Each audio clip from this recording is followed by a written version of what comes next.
오늘은 절약의 역설이라는 것을 한번 이야기를 한번 해보겠어요. 절약의 역설. 역설이란 말은 알죠? 패러독스. 네. 응? 네. 패러독스.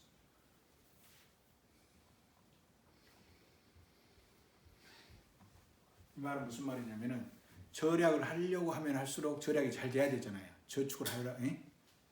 절약을 하려고 할수록 절약이 안 된다는 거예요. 응? 네. 개인이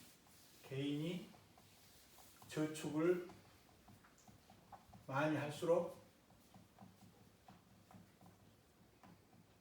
사회 전체의 저축은 감소한다. 저축은 감소할 수 있다.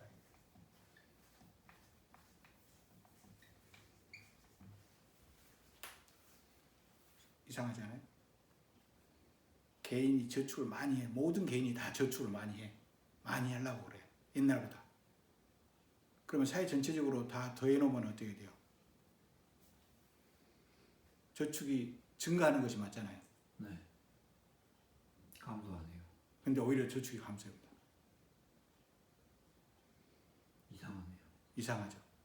그것을 어떻게 보면은 그러니까 개인이 한 행동이 사회적으로 오히려 이상한 결과를 가져오는 것을 사회는 개인으로 구성되잖아요.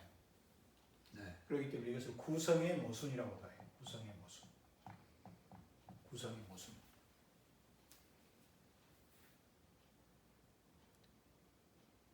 이게 구성의 모순이라고도 그래요.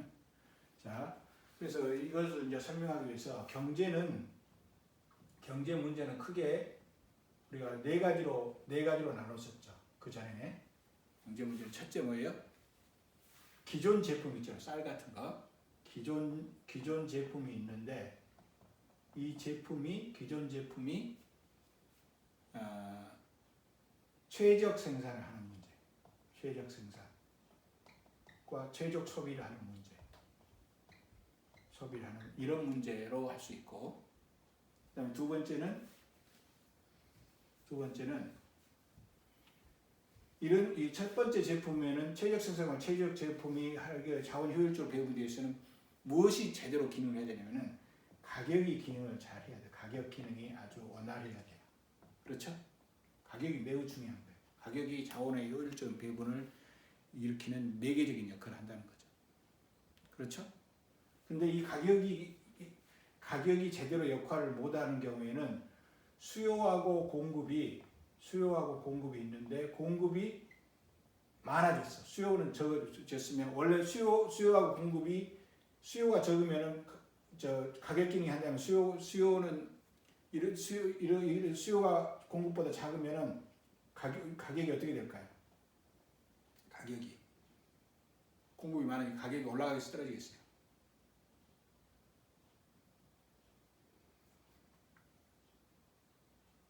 가격이 떨어져요. 그렇죠. 가격이 떨어지죠. 그럼 가격이 떨어지면은 가격이 떨어지니까 이윤이 줄어들겠죠. 기업 입장에서는. 네. 그러니까 공급을 좀 줄이게 되고, 소비자 입장에서는 가격이 떨어지니까 더 많이 살라고 그럴 거 아니에요. 네. 그래서 수요가 늘어난단 말이에요. 그래서 작은 것은 늘어나고 큰 것은 작아지니까 결국은 같아지겠죠. 네. 그래서 이 시각으로 보면 이런 문제는 가격이 제대로 작동하면은 일어나지 않는다는 거죠. 일어나지가 않는다 이렇게 보는 거예요. 그렇죠?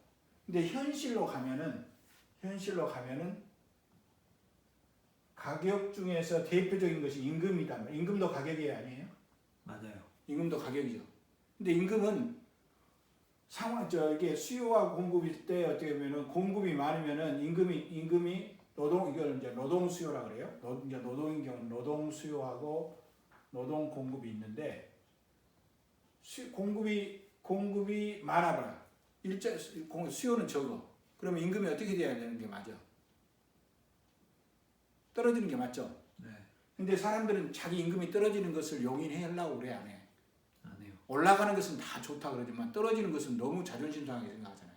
그래서 임금 자체는 현실적으로 하방, 아래로 떨어지는 것은 하방 경직성이 있다 그래요. 하방. 그러니까 올라가는 데는 아주 즐겁게 올라가는데 내려가는 것은 절대로 안 내려가려고 한다. 이게 가격이 안 내려가려고 하면 임금이 안 내려가려면 가격도 안 내려가려고 하는 성향이 있다는 거죠. 오케이? 네. 그렇게 되면은 수요하고 공급 중에서 이것이 해결이 안 되는 거예요. 가격이 안 떨어지니까 공급은 많이 되고 수요는 늘어나지 않고. 그러니까 뭐가 생각하면은 초과 공급 상태가 발생할 수 있어요. 초과 공급이 지속될 수 있다. 오케이? 초과 공급이 지속돼. 그러니까 어떻게 물건이 안 팔리는 상황이 지속이 되는 거예요. 근데 이게 물건이 안 팔리는 상황이 지속이 되게 되면은 가격은 안 떨어지고. 그러게 되면은 사람들이 미래를 이제 전반적으로 사람들이 이거 막 실험이 발생하고 그래. 그럼 미래를 비관적으로 볼까 아니면 낙관적으로 볼까? 비관적. 그래 비관적으로 보면은 미래를 비관적으로 보게 된다. 미래를 비관적으로 보게 되면은 어떻게 그 다음에는 어떻게 돼요? 오히려 더 안 살라 그러죠. 네. 그러겠어요, 안 그러겠어요? 그래요. 그러면 수요가 더 줄어들어. 그러니까 수요가 지금 부족한데 수요가 올라가야 되는데 수요가 더 줄어들어 버려요. 그러면 더 안 팔려 버려 나중에. 그럴 수 있겠죠. 네. 더 안 팔려. 그럼 계속 어떻게 돼요? 이것보다 순환은 순환인데 무슨 순환이 발생해 버려? 악순환이 발생해. 이 악순환이 끝까지 가면은 어떻게 돼요? 대공황이 와버릴 수가 있다. 이해가 돼요? 네. 대공황. 그러니까 이 최적선 가격이 제대로 기능을 하면 대공황 자체가 올 수가 없다는 거지. 그러나 가격이 제대로 활동하지 못하는 경우에는 악순환이 발생할 수 있다. 이해가 돼요? 안 돼요? 돼요. 악순환이 발생. 대구 우리나라가 1930년 전 세계 대공황이 왔었죠. 1930년대 대공황이 왔었죠. 오케이? 네. 그러게 되면은 이런 경우에는 대공황이 오게 되면은 스스로 어쩌면 시장은 이 공황을 해결할 자연 해결력이 없다. 자연적인 해결력을 상실해 버린다.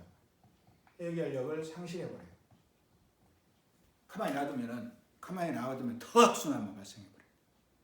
그렇죠? 네. 이때는 누가 나서야 해요? 이제 시장도 해결 못하고 개인들도 해결을 못해요.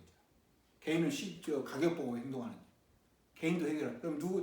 그러면 나라가 망해버리는 거예요. 전체적으로. 그럼 누가 나서야 된다는 거예요? 이런 때. 정부가. 그렇지. 정부가 나서야 된다. 정부가 나서서 지금 수요가 부족해요. 공급이 부족해요. 수요가 부족하니까 정부가 수요를 창출해야 돼. 수요를 창출하는데 인위적으로 창출해야 돼. 수요를 인위적으로. 그 방법은 뭐예요? 지금 우리가 할 때는 이제 돈을 막 찍어내는 방법. 그 통화량을 증가시키는 방법. 통화량을 증가하거나 인위적으로 이자율을 하락시키는 방법.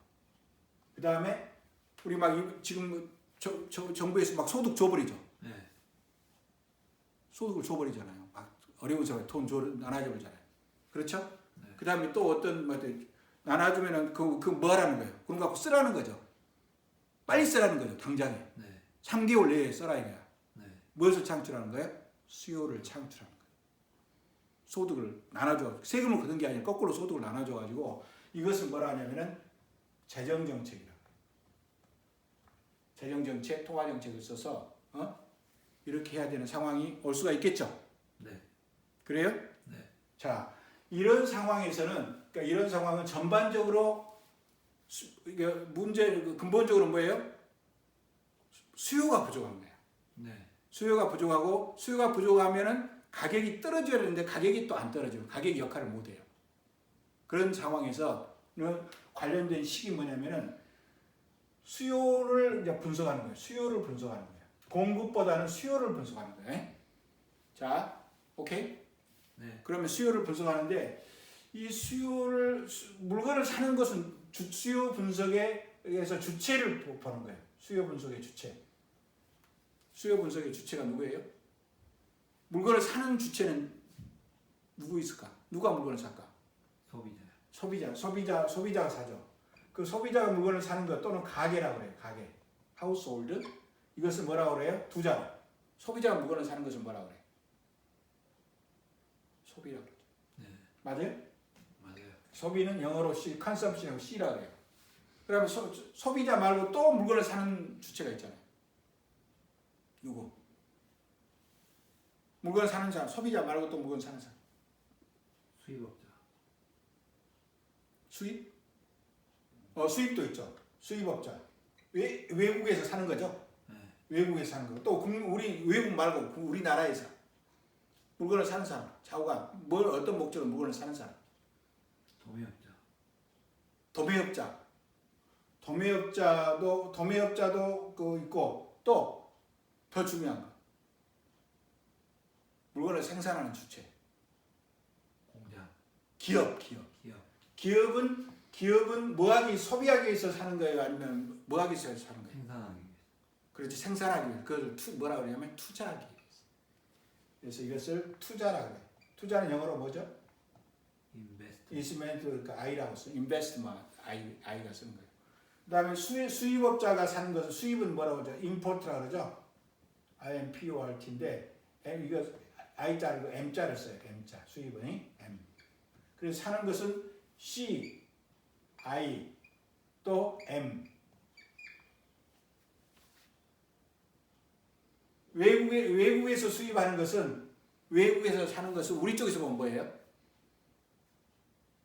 외국에서 우리 물건 사주는 것은 외국은 수입이죠. 우리 쪽에서는 수출이죠. X. 수출은 export해갖고 EXPORT해갖고 X를 쓰는 거예요. 우리가 외국 물건을 사버린 것은 빠져버리죠. 오히려 거꾸로 우리 물건 안 사는 거니까. 이것을 그래서 X-M 하고 CIG 하고 또 한가가 아까 누가 살 수 있죠. 정부가 정 안 되면 가게하고 기업이 좀 수요를 창출해도 안 돼. 부족해. 그러면 누가 한다고? 정부요. 정부가 한다고. 그래서 이걸 정부는 가버먼트 그러죠. 네. 그래서 이 수요가 이렇게 창출되고 이 수요에 의해서 물건은 얼마든지 만들 수 있는데 수요가 없어서 물건을 못 만들었으니까 이 수요만큼 물건이 창출되는 거예요. 그래서 이것을 이제 생산이라고 해요. 생산 또는 공급이란 말이에요. 그렇죠? 그래서 이런 유명한 식이 하나 나오는데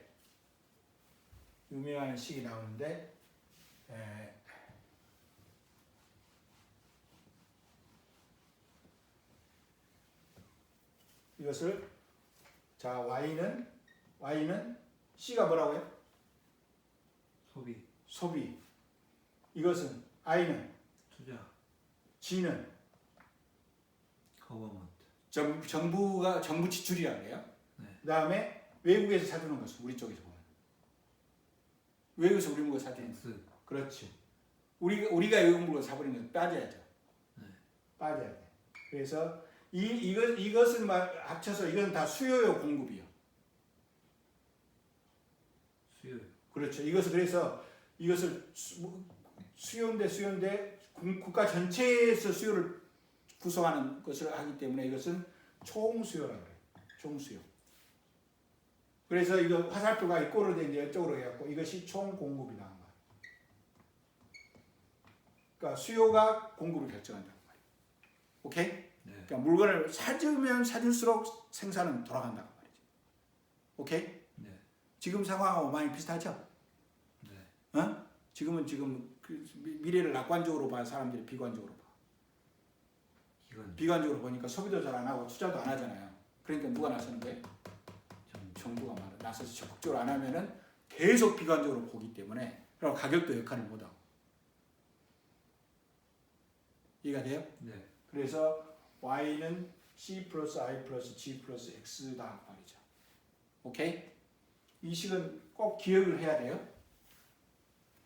이 식은 항상 성립되는 시기라기보다는 언제 성립되는 시기예요? 불황일 때, 호황일 때, 경제가 정상일 때, 비정상일 때, 비정상일 때 성립되는 시기예요. 자,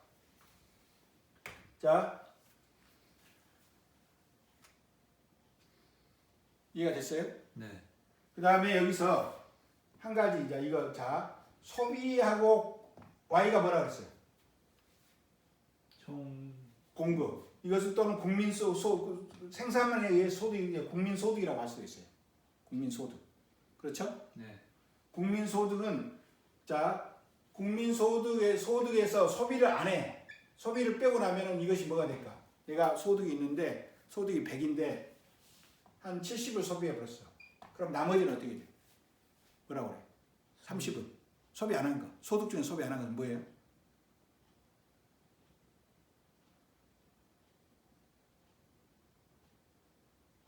잔금. 저축이라 그러죠. 저축.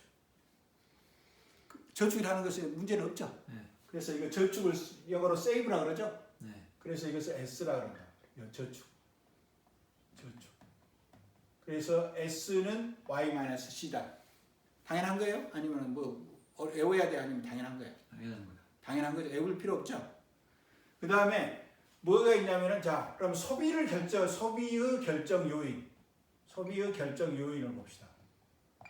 소비의 결정 요인을 보면은 뭐가 소비를 결정하는데 가장 내가 얼마만큼 소비했냐는 것은 무엇에 의해서 결정될까요? 어떤 사람은 참 소비를 많이 하고 어떤 사람은 소비를 적게 해요. 무엇이 다르기 때문에?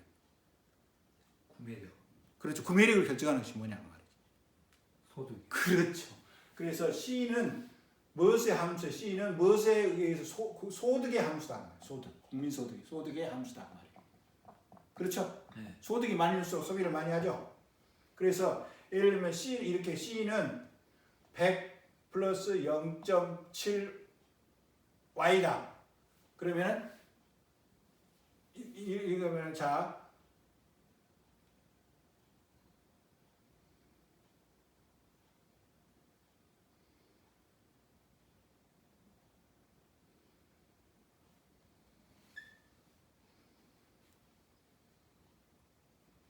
여기 마이너스 2라고 합시다. 마이너스 2라고 해요. 예를 들면 C는 마이너스 2 플러스 0.7Y예요. 이러네? 그럼 이것은 뭐냐면 소득이 Y는 10이면 얼마 될까? 10이면 소비는 얼마예요? 5예요. 10 하면 0.7이니까 7이죠. 7 마이너스 5만큼 소비하죠. 그렇죠? 오케이? 네. 20이면 12. 2, 7, 14, 12가 되죠. C는 12가 되죠. 이렇게. 이런 것을 우리 수학에서는 이렇게 서로 관계를 뭐라 그래요? 서로 이거하고 이거 소득과 소비 관계를 변수와 변수 사이 관계를 뭐라 그러죠? 함수. 그렇지. 함수라고 그러죠. 그럼 이거 무슨 함수예요? 무슨 함수예요? 소비가 소득에 의해서 결정된다. 소비 함수. 알았어요? 네. 소비 함수. 오케이? 이거 보니까 소득이 1 증가하면은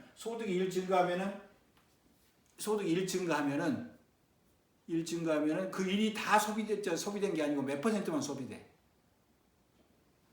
소득이 1 증가하면은 몇 퍼센트만 소비돼요? 70%. 70%만 소비되고 나머지 30%는 저축. 저축이 되죠. 이것을 그래서 이 0.7을 뭐냐면 한계 소비 성향이라고 그래요.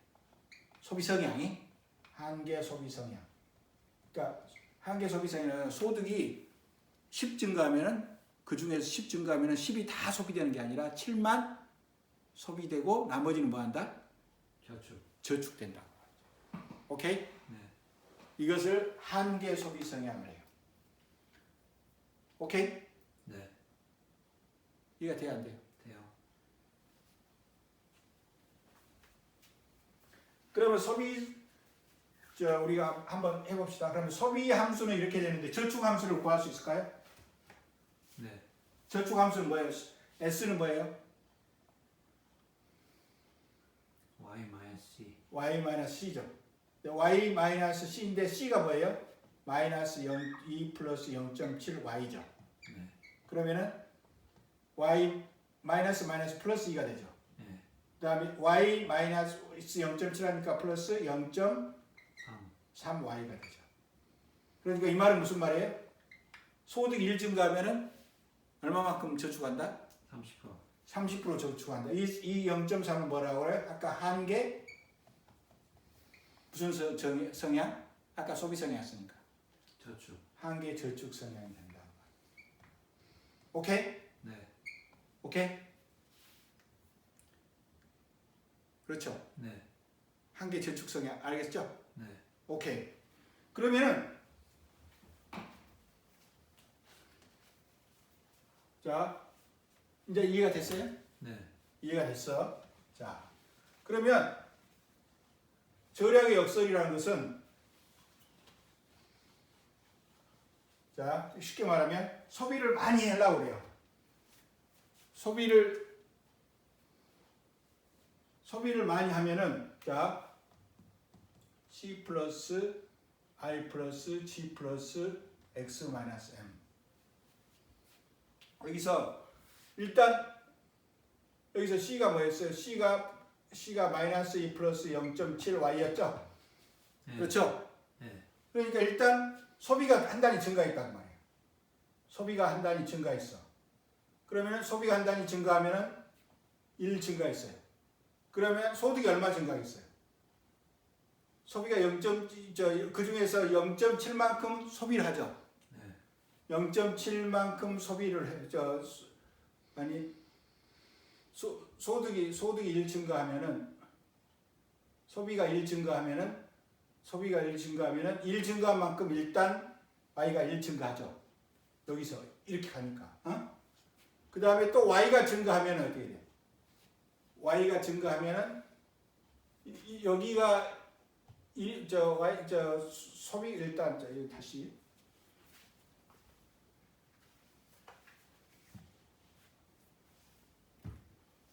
소비가 1 증가해요. 아니 소비가 1 증가하면은 소득이 1 증가해요. 그렇죠? 네. 1 증가해. 여기 이쪽으로 가니까 1단계. 2단계는 여기가 2 증가하면 다시 여기로 오죠. 그러니까 그러니까 Y는 여기가 마이너스 2 플러스 0.7Y 플러스 I 플러스 G 플러스 X 마이너스 M이니까 여기가 1 증가하면 소득이 1 증가해. 그 다음에 이 소득이 다시 1이 온다고 말이에요. 그렇죠? 그러면 어떻게 그 다음에 두 번째 소비가 0.7만큼 증가하죠. 네. 그것 때문에 다시 물건이 0.7만큼 팔리겠죠. 0.7 더하기 뭐예요? 그 다음에 또 소득이 증가하면 0.7의 자성 이렇게 되는 거예요. 그래가지고 쭉 이렇게 무한히 증가한다고 말이에요. 소득이 네. 한 번으로 끝난 게 아니고 그러면 이 값이 총 얼마는 1 플러스 0.7, 0.7의 자성, 0.7의 삼성 이거 하면 총 얼마가 돼요? 무한대요. 이거 1 마이너스 0.7, 1 마이너스 R분의 1이죠? 1이 돼요. 0.3분의 1이니까 거의 3.3이 되는 거죠. 거의. 네. 그렇죠? 네. 그렇죠? 네. 그러면 소득이 처음에는 한 번 증가한 것이 계속해서 몇 배 증가한 거예요? 3배 이상 증가하죠. 이것을 어떻게 보면 승수라고 해요. 승수라는 것은 몇 배 뻥튀김이 된다고 말이에요. 오케이? 알겠어요? 네. 그러면은 소비가 증가하면은 이게 소득의 증가를 가져온다고 말이죠. 오케이? 네. 근데 이제 사람들이 이렇게 해버려요. 이것은 저축 성향이 얼마예요? 한계 저축 성향. 0.3이요. 0.3이죠. 0.3이죠. 그러면은 0.3이면은 이것을 0.3이었는데 모든 사람들이 저축을 더 많이 하려고 그래요. 불안하니까 미래가. 그러니까 0.3을 0.5로 올려버려요. 0.5로 올려버려요. 그럴 수 있겠죠. 네. 그러면 0.5로 올리면은 저축을 많이 하니까 소비는 많이 해요, 적게 안 해요? 적게 하죠. 그렇죠. 네. 그러니까 여기가 0.5가 돼버리니까 0.1 마이너스 0.5가 되니까 몇 배가 되는 거예요? 3.3이 몇 배가 2배가 돼버리죠. 그렇죠. 네. 그러니까 무엇이 줄어들어 버려 오히려 소득 자체가 줄어들어 버린다. 그러니까 소득이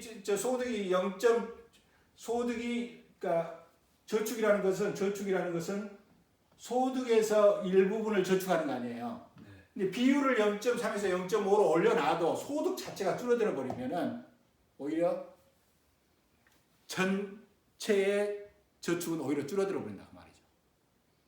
오케이? 네. 그러니까 이 말에서 불황인 경우에는 저축은 바람직한 거예요, 바람직하지 않은 거예요. 바람직하지 않은 거죠. 오히려 소비가 더 중요한 거죠. 그러니까 개별 경제 주체는 불황일 때는 합리적으로 생각하면은 저축을 늘리려고 그래서 줄이려고 그래서 불안하니까 줄이려고. 저축을 늘리려고 그러죠. 네. 소비를 줄이려고 그러죠. 그러니까 소비를 줄이려고 하면 소비를 줄이려고 할수록 수요가 줄어들어. 그러니까 이게 누적 효과가 일어나가지고 오히려 소득이 줄어들어온다. 그럼 소득이 줄어들면 그러니까 저축 성향은 높여놨는데 소득 자체가 줄어들어 보면 저축액은 오히려 감소해 보겠죠. 그렇죠? 네. 그걸 뭐라고 그래요? 절약의 역설이라고 합니다.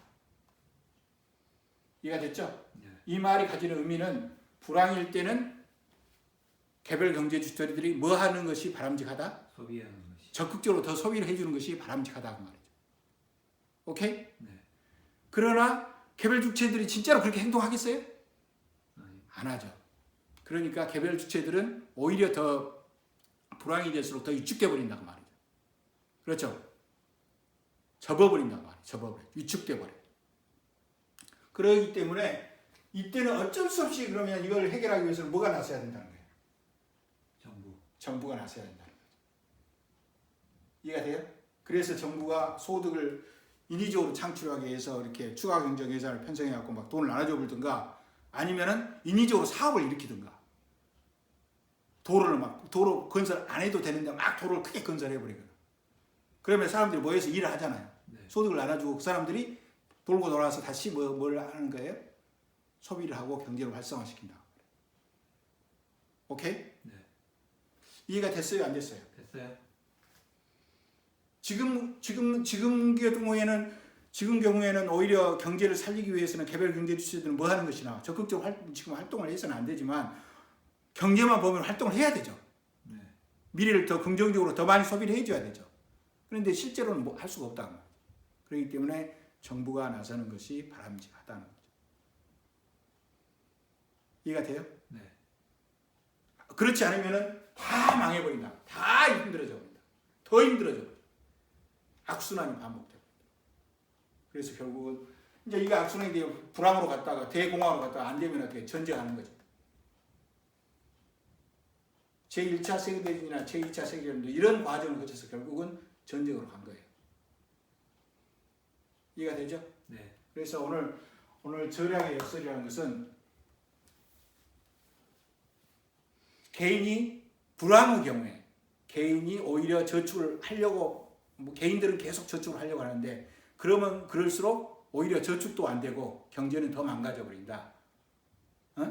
근데 일반 개인들은 그렇게 할 수가 없단 말이에요. 그렇기 때문에 결국에 메시지는 불황을 극복하기 위해서는 누가 나서야 된다는 메시지예요. 정부가 나설 수밖에 없다. 오케이? 이해가 됐어요? 네. 여기까지.